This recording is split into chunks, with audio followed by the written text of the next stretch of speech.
How do you break a curse?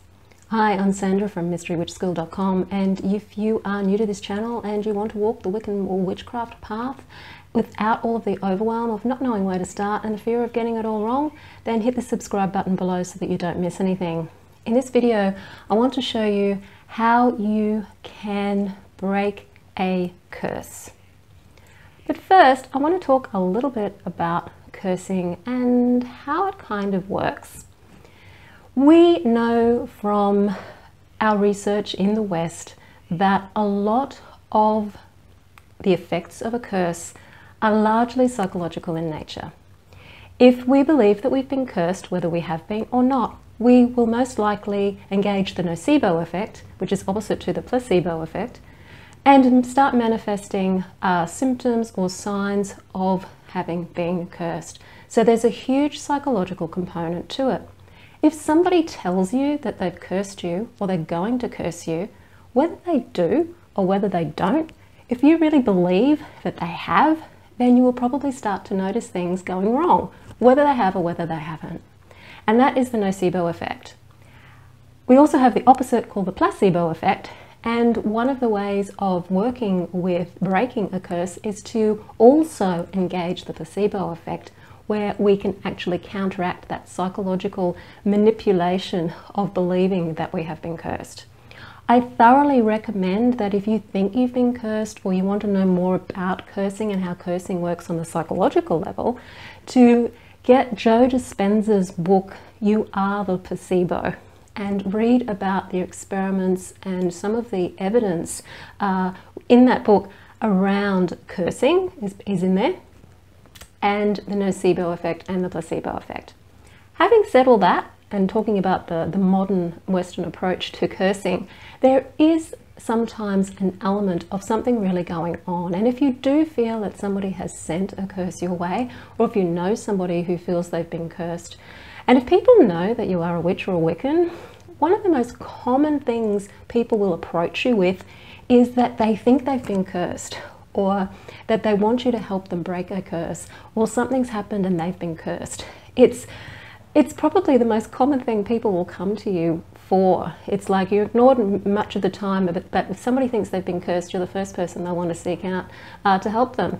And first you've got to maintain or decide to discern whether they have actually been cursed or not, or whether it is just the nocebo effect happening.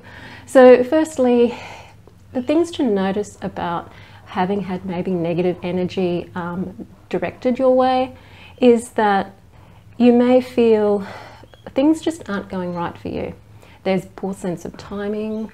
There is perhaps a feeling of being very, very tired, very fatigued, very unwell. Maybe you've become more accident prone. Maybe accidents and things are happening around you. Things in your life that were normally flowing really well might be all suddenly start to go wrong. Those sorts of things may make you think that you've been cursed, or the person that you're helping think that they've been cursed. The only way to really know whether somebody has cursed you or not is to actually know the person who cursed you and to actually ask them whether they have cursed you or not. But even if they have, they can only, their ability only goes so far. We understand from the Hermetic principles that magic is an influence, and there is no law of assertion on the world. Magic isn't a guaranteed outcome. It can influence. And when it comes to your own energy and your own self, you can only be influenced by other people if you allow them to influence you. So that means that if you feel you've been cursed and you are reacting to that curse, then you're allowing that curse to affect you. You're allowing that influence to affect you. And the way to counteract that curse is to stop doing it. Stop allowing the curse to influence you. Stop allowing that effect to influence you. And you can do this in a number of different ways. What I'm going to show you today is a way that you can use herbs in a magical cleansing bath. And these are protective herbs that have astrological correspondences to different planets and different energies, and they've been used for thousands of years for protection and for purification. I've got some fresh rosemary. Because we're not burning it, I'm using fresh. I've got eucalyptus leaves, which are everywhere here in Australia, and some clove bud. And these are, and I've also got some sea salt as well. I have here a bowl of water. If you are able to have a bath in a bathtub, do that. You will sprinkle these herbs into the bath and have the magical bath and say your spell while you're in the bath, and then when you are ready, you stay in the bath while you pull the plug and let the water drain out, and as the water drains out, the energy drains out with it, the negative energy drains out with it. Now you could call this whole thing in skeptical terms a placebo effect, and to some extent on a psychological level it does work as a placebo effect, but on an energetic level it also helps cleanse and purify your energy and basically send away what it is that you don't want in your energy field, because you are the boss of your energy field, and other people can throw things at you, they can send things at you, but at the end of the day you do not have to accept them. And that is where your power is, in not accepting what somebody throws at you. So if they do throw a curse at you, it's about not accepting that curse and just going, oh, no, I don't want this. I don't need it. I don't have to have it. It's really about taking back your power. So, very, very simply, you may want to use the spell that I'm going to be using, or you may want to use your own words. What I'm going to be doing is sprinkling these herbs into the water. So before I do that, I'm going to cleanse and consecrate the water. So it's, again, if you've done energy work, you're using the energy that you have yourself. You can channel it from the roots of your energetic tree, or you're channeling it from the earth and also from all around you into the palm of your hand, and just saying a prayer over the water. I remove all impurities and I cleanse this water. Remove all malefic and replace with benefic. And just imagine that there's a lot of cleansing light going into that water. And of course, if you're using a bathtub, you'll do the same with the bathtub water. After you've cleansed the water, sprinkling the herbs into the water, rosemary, clove, eucalypt and salt. Cleanse and purify this water.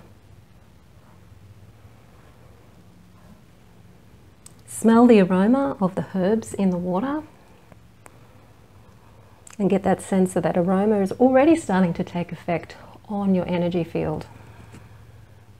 Already starting to cleanse you as it goes through your olfactory system. Now, if you're using a bathtub, obviously jump in the bath. If you don't have the luxury of having the bathtub, this is where we're using the bowl of water, and you can simply put your hands in the water. And if you want to, you can bathe in the water. Be aware that if you do start bathing, you are going to start to get some leaves and things on you, so you may only want to do that a little bit to just get a sense of the cleansing, and imagine that the cleansing is going through your body and also around your body. And as you do this, just simply say, herbs of eucalypt, rosemary and clove, wash me clear of all impurities. Banish all malefic curses laid upon me, and scatter all profane phantasms to the four winds. I am clear, I am safe, I am light of light, so mote it be.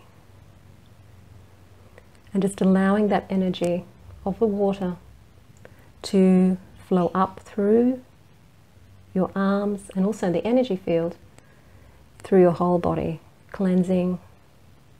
And if you are not in the bath, you might want to just sit and make sure that your feet are touching the ground, or that your spine is, or you're sitting on the floor, that you are able to imagine that all of the negative energy is just going down into the ground to be transformed. And just sit with that for a few minutes. After you've done the cleansing, I'm just going to wipe my hands So that means you've let the water out of the bath if you were taking a bath. Just sit there, wherever you are, whether it's in front of your bowl or in the bathtub without the water in it. Light comes into my heart, and to my hearing light and my sight light, and to my right light and to my left light, and before me light and behind me light, and above me light and below me light. And within me is light. I am the light. I am protected by the light, day and night. And then just imagine that your energy field is just full of this beautiful, beautiful bright light, and that anything that may be malefic in intent or negative just bounces off this light, or it melts down into the ground outside of the light. There are many things you can do with your aura or with your energy field to either repel something from coming at you, mirroring something back to whoever sent it to you, or just letting it melt or transform it. You can even imagine that if it hits the energy field, it's immediately transformed into the opposite. So you can imagine an arrow of ill intent coming at you, but as soon as it hits your energy field, it's transformed into a loving rose sort of energy, and it goes back to the sender as a loving rose energy. It depends on how you feel about being cursed. Sometimes one of the best things you can do to somebody who has maybe thrown something at you is throw love back at them, is to stop it from coming at you and getting you, and actually transforming it using alchemy to actually send that back at them in a very positive way, because that can help then sweeten them and actually stop them from feeling those negative feelings that they may have towards you and the reason for cursing you in the first place. If a person is actually wanting to curse somebody, it's because they obviously feel a lot of anger and fear towards something that they may think you've done, whether you've done it or whether you haven't done it. It's really about them and how they deal with life themselves. All you can do is protect yourself and make sure that you aren't harmed by whatever it is that somebody may be sending towards you.